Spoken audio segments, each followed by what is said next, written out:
She's beginning. The full epi reset to original. So here's our turkey ham. Next up, our olive oil. We'll need a lot of it. We also need breadcrumbs to crisp the outside of our chicken. So first up, we need to preheat the oven to about 180 degrees Celsius. Gotta wash our hands to be all lovely and clean. Now we have to wash our chicken to make sure we don't get sick. Oh. Now we have to tenderize the meat. So now we move tenderized chicken into the bowl. Take it out, because that is a horrible idea.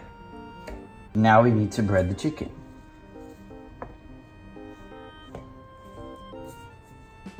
Ready for flipping, sir? All right, so now we're gonna flip the chicken over.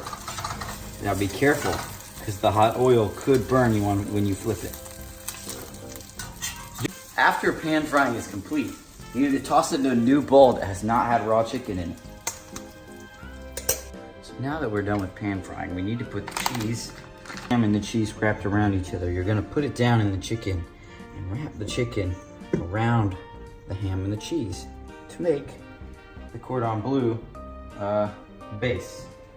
Back in the pan-fried pan. So next we're gonna place the already mostly cooked chicken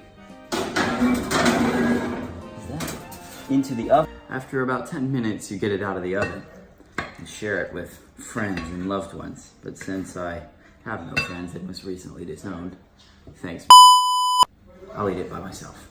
Thanks for watching.